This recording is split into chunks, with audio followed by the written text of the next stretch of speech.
Hello, this is Ninghui Kim Kong Sai, and you're watching TC English News Edition. First, the headlines. Manipur government's response to be significant, determining Kuki-Zo ST status. Congress top leader assess preparations for Rahul Gandhi's Bharat Jodo Yatra. India locks 475 cases in 24 hours. Active Delhi at 3,919. News in detail. The Indian government has initiated a review concerning the scheduled tribe ST status of certain communities, specifically the Kukis and Jomis in Manipur. In a later dated December 26, 2023, the Union government said the process of inclusions or exclusions from the ST list requires the proposal to originate from the concerned state government, and hence it was sending the representations to the state government for its recommendations. As per report of the India Today Northeast, these preparations is part of a broader discussions on the inclusions and exclusions of communities from the ST list, which is governed by criteria established by local committee in 1965. This criteria includes primitive tribes, distinctive culture, geographical isolations, signs of contact with the community at large, and backwardness. The current debate arises amidst an ethnic conflict in Manipur, where dominant valley-based Meitei people and hill-based Kuki-Zo people have been in strife since May 3, 2023. The conflict was triggered by a Manipur High Court order directing the state government to send a recommendations on ST status for Meiteis to the center, which has caused unrest among existing STs in the state. The proposal for altering the ST list requires a proposal from the concerned state government, followed by a series of approvals from the Union Tribal Affairs Ministry, the Office of Registrar General of India (ORGI), and the National Commissions for Scheduled Tribes. Only after these institutions concur can the proposal advance to the Cabinet for an amendment to the Constitution Scheduled Tribes Order 1950. The final decision rests with the President, who issues a notification specifying the changes.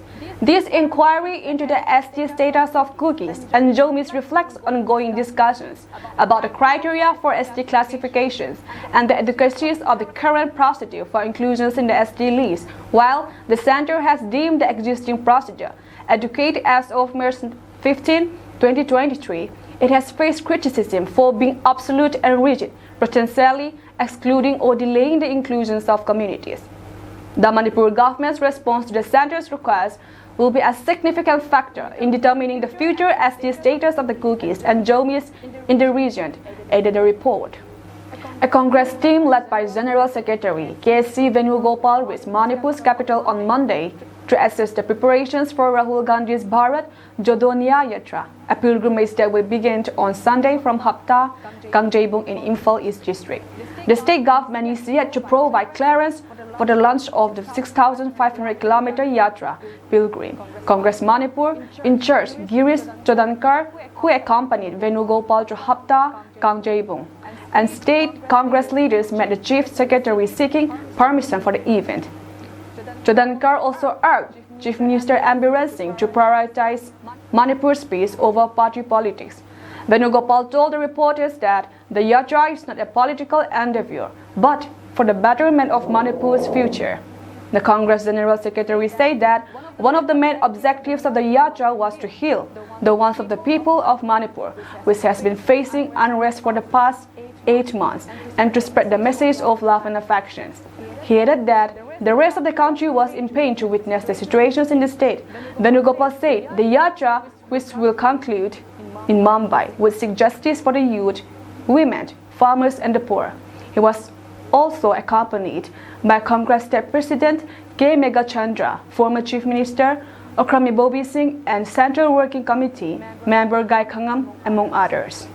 Megachandra said that the Yatra would be one of Manipur's largest rallies, with over 200 national leaders, including around 100 MPs participating. The Congress leader, Rahul Gandhi's Yatra, will begin on January 14 till March 20, 2024, beginning from Imphal in Manipur State to Mumbai in Maharashtra State. It will cover 4 states in the northeast region and 14 others from mainland India. Those states were Manipur, Nagaland, Assam, Meghalaya, West Bengal, Bihar, Jharkhand, Odisha, Chhattisgarh, Uttar Pradesh, Madhya Pradesh, Rajasthan, Gujarat, and Maharashtra. He takes note on difficulties faced by women and underprivileged civilians. Under the leadership of Rahul Gandhi, a total of 4,500 km pilgrims called Bharat Jodo Yatra was conducted on 6 September 2022 and was completed in 150 days. Although the previous yatra was conducted on foot, Rahul Gandhi will tour the yatra by bus. The ceremony on January 14 will be flagged off to promote economic and political justice among the citizens of India. Amid the JN1 worry in India, COVID cases have been on the rise across the country. The highest number of cases have been reported from southern states of Karnataka and Kerala. However, since December 2023, there is a steady decline in the active tally of COVID cases across India. India logged 475 new cases of COVID, while the number of active cases of the infection stood at 3,990. The Health Ministry said on Tuesday. Total of 6 deaths recorded, 3 from Karnataka and 2 from Chhattisgarh, and 1 from Assam, said the 8 a.m. report of the ministry. As per the Health Ministry, Karnataka has reported the highest number of COVID cases. The active case tally in the state stands at 1,222 as of January 9, 2024. Meanwhile, COVID cases have dropped in Kerala, Maharashtra, Andhra Pradesh, Delhi, Odisha, Rajasthan, Chhattisgarh, Haryana, Madhya Pradesh, and Punjab. Cookie Students Organization Churchampu will be organizing a parent consultative meeting on January 11, Thursday at Cookie MP Churchampu Conference Hall. Education Department KSO Churchampu notified and requests all parents, individuals, and organizations who have concern for the students and those who suggest better ideas for the welfare of the students' community to join the consultative meeting. It is worth mentioning that the KSO Churchampu had earlier withheld the admission process in schools under Churchampu district till January 15. The KSO decisions to withhold the admission process comes in response to numerous complaints received from parents regarding the school fees and the hardships faced by the IDPs and the students' fraternity. Manipur's security advisor Kuldeep Singh met with Governor of Manipur, Anusuya Uke, at Ras Bhavan on Monday and apprised her of the present law and order situations in Manipur since the outbreak of the ethnic strife on May 3rd last year.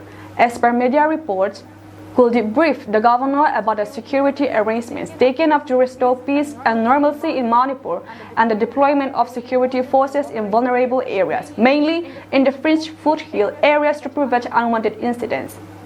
The report stated that Anusuya Uke advised the security advisor to put all efforts to bring back normalcy and peace in the state.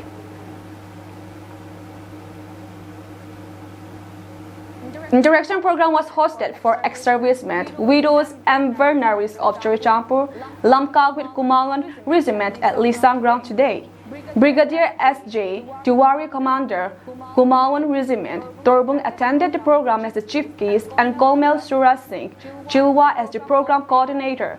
Liana Kolni, ex-Subedar, and Anjilun Misao, ex-Nab Subedar, as the conductor of the program. Opening prayer by Holkopao, ex-Havildar, a speech retired Colonel N.G. Sitlaw, President ESM League, giving acknowledgements to the Command Regiment for the constant support. He highlighted the importance of the Army Infantry in Lamka and urged the military to give their best effort to install one in Lamka. Later on, a discussion was led by N.G. Lun Misao, where the ESM League's main corners were addressed. The 3 ESM members who were victims of Manipur violence participated in the discussion, sharing their traumas. Encouragement speeches was delivered by Brigadier S.J. Tiwari, the chief case of the event, ex-honorary Captain Ref Lalzom Liana Pangamti. This event was followed by a free medical camp for all members of the ESM League. Promised the ex-officers that his department would provide assistance if any of the ex-officers face complications with their pension money, pension card, issue with their children's education, and any kind of problem they might face. During this interaction program, 20 members of the widow team and veterinaries received a gift from Brigadier S.J. Tiwari and N.G. Sitlow. According to an information received by Thanglin Hao Chongloi Secretary Information and Public City, Kuki Impi Cedar Hills. The Kuki Impi Cedar Hills, along with various CSOs of Kangpokpi districts such as KSO Cedar Hills, KWU Cedar Hills, KWOHR Cedar Hills, and various CSOs of cycles jointly visited the Paikok Relief Center, which shelters the refugees who are victims of war from Myanmar. Ratan Trader associations which had helped the refugees since November 22, 2023 welcomes them and also talk about their future plans. KISA's President Thang Milin Kipgien thanked the various communities who settled among us for their help and support in times of our weakness. He also said that the Chins and the Kukis are our brethren and though separated by the country's boundary, our hearts are the same and the same blood run through us. As Dio Kamzong Philip had been helping and comforting the refugees influx into Kamzong district since 22 November, especially to those at Paikok Relief Center. KSO General Headquarters Pu Seiboy Totang in his speech said that due to the ongoing conflict in Manipur, we are sorry to not have visited you sooner and that we would come today to strengthen our brotherhood bonding. The various governing bodies of Kuki took in charge of clothing, cycle CSOs took in charge of fooding, and the medical team took in charge of healthcare and sanitation during the visit. The Assemblies of God North India and the Assemblies of Northeast India jointly distributed relief materials today at Zolzam in the office of the Manipur Hill District Assemblies of God. 30 internally displaced old-age persons were given clothing. 4 bundles of iron seeds were given to 15 families, and out of the 200 people who received rice, 70 of them belong to the IDPs. Also, 21 gas sets were given to the IDPs at Simveng AG Church.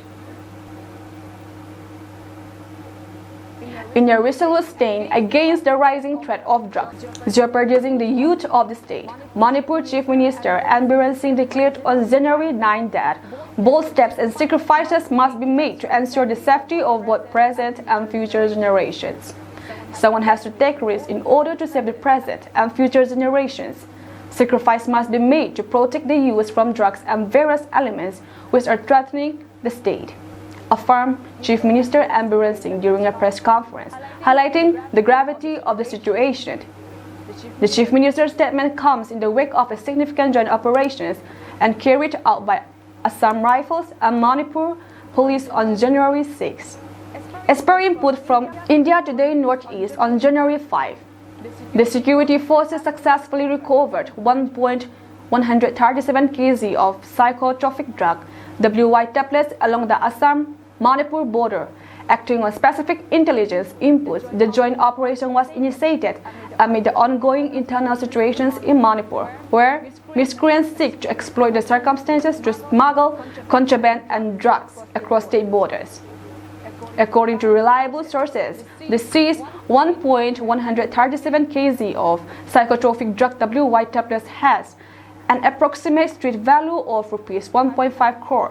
The apprehended individual believed to be involved in illicit trade, along with the confiscated drugs, was promptly handed over to Zirebam police for further investigations and legal proceedings.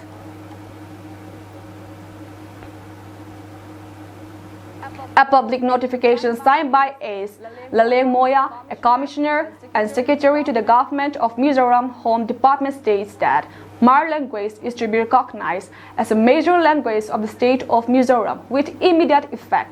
This notification came in regard to the Para 5.1 of the Memorandum of Settlement signed between Government of Mizoram and Mar People's Conventions (SPC) on 27th of July 1994.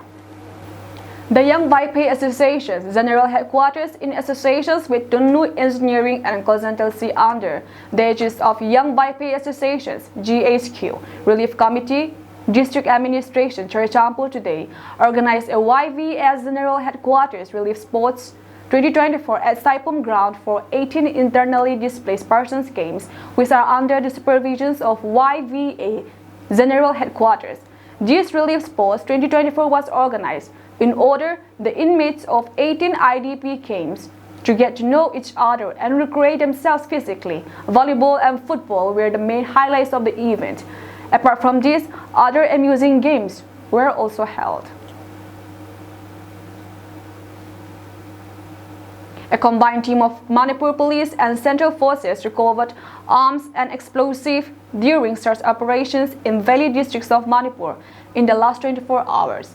In the search operation, the arms and explosives recovered by the combined team includes 5 number of 36 HE grenades, 181 cell gadgets, 2 SBBL country-made, 1 Baofeng walkie-talkie, and 512 bore live RDS from Kaksing district. The combined team also conducted search operations and area dominations in the fringe and vulnerable areas of Taobao, Imphal West, and Imphal East district. Meanwhile, the movement of 235 and 244 vehicles along National Highway 37 and National Highway 2, respectively, with essential items has been ensured. Strict security measures have also been taken up in all vulnerable locations, and security convoy is provided in sensitive stretches to ensure free and safe movement of the vehicles. Hezbollah launched explosive drones at an army base in northern Israel on Tuesday, declaring the attack part of its response to recent Israeli assassinations in Lebanon. As sources reported, 3 Hezbollah fighters killed in an Israeli strike. The group said its drone had hit the Israeli army headquarters in Safed as part of retaliations for last week's killing of deputy Hamas leader Saleh al-Arori in Beirut, and in response to Monday's killing of a Hezbollah commander. A source familiar with Hezbollah operations said it marked the first time the group had attacked Safed, some 14 kilometers, 8 miles from the border. Hostilities that began 3 months ago after Hamas attacked Israel from the Gaza Strip. As Israeli army spokesperson said, a northern base was hit in an aerial attack, but there had been no damage or casualties. The spokesperson did not say precisely where the incident occurred. According to Reuters, more than 130 Hezbollah fighters have been killed in Lebanon during the hostilities with Israel.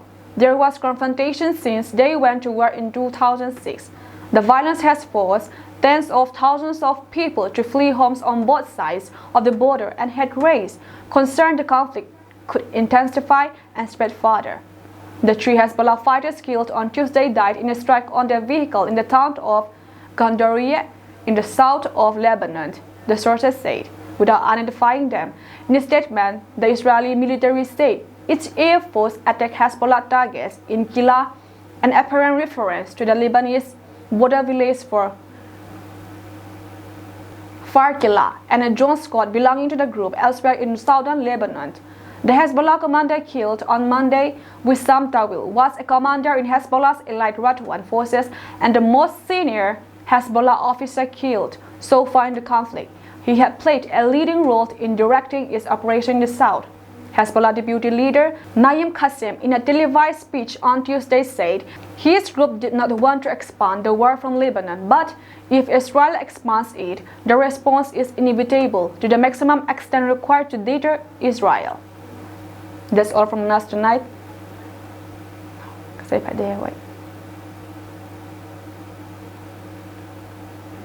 That's all from us tonight, and we thank you for joining our program.